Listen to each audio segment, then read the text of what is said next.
Blessed be my witches, my spiritualists, and welcome to another episode of Witch Please. It is I, Odin the Seer, and today I wanted to teach the Witch Please family how to charge and consecrate their pendulums. A lot of people use a lot of divining instruments, be it pendulums, be it tarot cards, crystal balls, runes, casting of the bones, all these different things. But a lot of people don't necessarily really know how to charge them and activate them. Now, each one of these tarot cards, you charge them in a different way. Bones and runes, you charge it in another way as well. But when it comes specifically to pendulums, I really wanted to allow people to understand how to do this. Now, most people think it's as simple as putting it out in the moonlight, and that works. But I find if you want to bring it up a notch and want to be able to use your pendulum for specific things, there's a couple of things that you should do, or that I follow, that I find that I get better results. I have St. Bridget's water here. Now, you can also use blessed and consecrated water as well. And you can check out my video on blessing and consecration of water to baptize your pendulums. Now, the reason why I have a different variety or a larger variety of botanicals, because I use botanicals for different things. When I'm just going to be doing pendulum work, just your all-around pendulum work for other people or whatnot, I have a tendency to stick with sage or clary sage.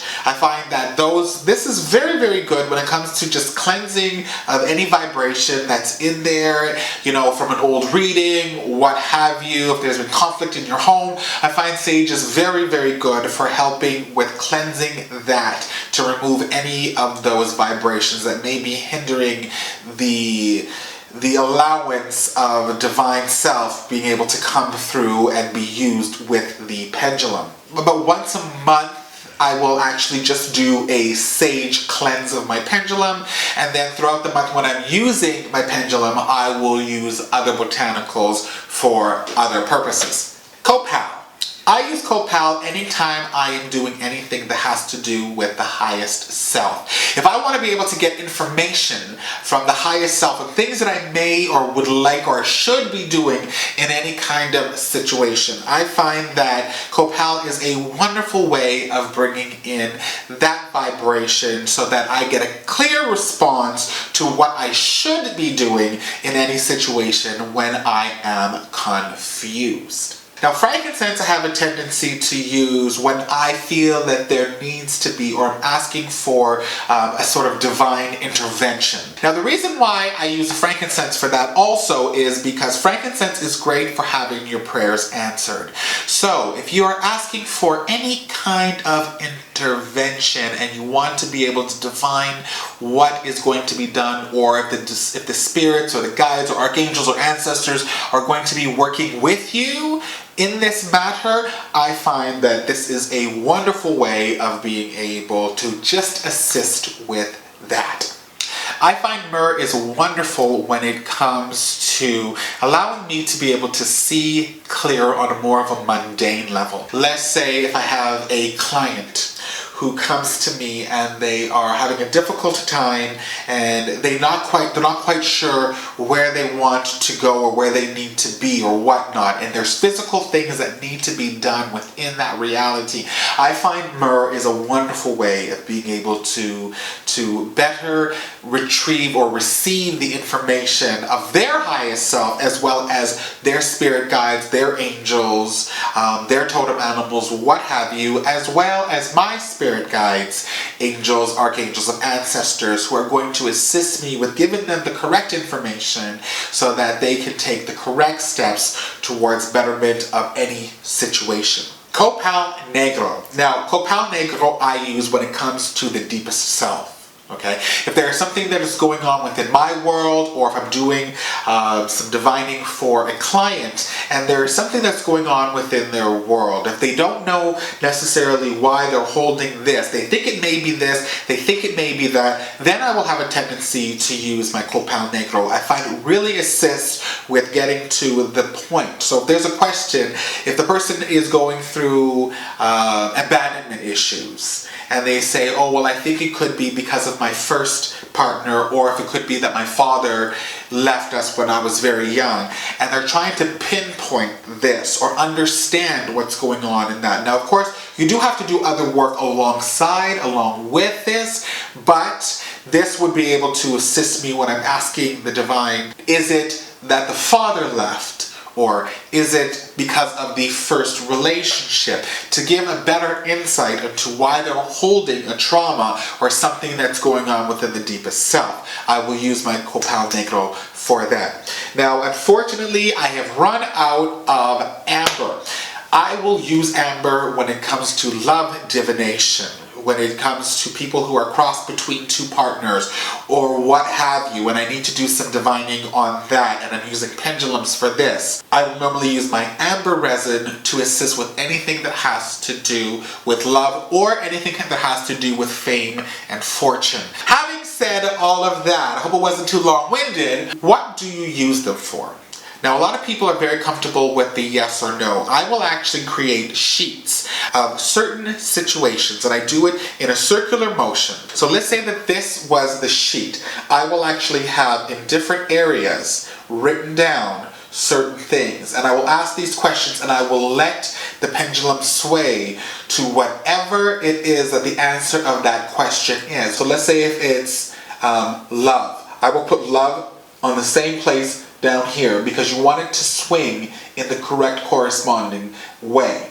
If you do not, you can always cut it off halfway and just have the answers facing towards the center and have your pendulum down on the bottom. Now, the other thing that I will do is I will ask yes or no questions. Now, when asking a yes or no question, most people think, you just start asking questions. You need to let your pendulum know what exactly it is that you're trying to do or what method you're going to be using. So when I'm working with my pendulum, I will say, pendulum, back and forth means yes. Show me yes. And then I will say, pendulum, circle means no. Show me no. And you will find that it will either go in the way or will circle, and that's a good way for you to be able to understand the pendulum where it's going. In regards to the sheet that I've created with all of these answers to questions that I have to a certain question for a client, I will actually say, pendulum, point to the correct answer to this question, and then the pendulum will move in the correct direction towards that. That may be a little complicated, y'all, but if you'd like me to show you a little bit more about working with pendulums, just leave me some comments below and I will get around to making a video on how to be able to use your pendulum correctly. But always remember, you need to tell your pendulum what you want it to do. But before you even get into working with the pendulum, you want to cleanse it first. So let me show you how I do that. As you can see, I have quite a few lovely pendulums here. These are my babies. I will normally use my quartz crystals when it comes to clients. So these ones I will use when it comes to clients. When it comes to my own personal use, I will use this copper one. Now, or brass one. I actually like to use this for me. I just have a strong connection with it. It called out to me when I was in a shop, and it's been what I've been using ever since, and I really strongly feel that this one resonates with me the best. But whatever pendulum works for you, that's the one you want to use. So, now you can see I have them all here in the middle, and you can do as many of them as you would like at once. So I'm going to take my St. Bridget water, or my holy water, and I'm going to just baptize this. Now I'm going to say my prayer over my pendulums. Now, the prayer that I'm going to use is a simple prayer of cleansing and removing any negative energies, vibrations, what have you, and blessing it so that the information that is being given is from the highest self or any being that has your best interest at heart. Nothing but positive beings can work or contact me via or through these pendulums. Okay, so now they are cleansed, blessed, sanctified, and ready to go. Now the next thing I'm going to do is I'm just going to do my standard cleanse with sage. Now again, I do this once a month, cleansing it with the sage, and then before I use it, I will charge them with whatever resin or botanical I feel is needed. I'm going to hold my pendulum in the smoke, and I'm going to get the smoke all over, even the chain. All right, and there you have it. That's how you cleanse, sanctify, bless, and empower your magical pendulum. Now, you do the same process without the water.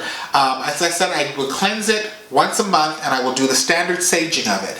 If you're going to be using it for any purposes, then you can, as long as you have done this once a month, you can just use the other resins to be able to just cleanse it or sanctify it for a certain purpose. If you feel the need to go through the whole process again, go through it again. If you want to do it every single time, the more you work with your pendulum, the more time and energy you put into it, the more you're going to find that it's going to be familiar with you, and it is going to be more effective in your divining. All right, my witches, that is our episode for today. Now, you know, if you have not pressed subscribe, you need to press subscribe, join the Witch Please family, and do not miss out on a thing.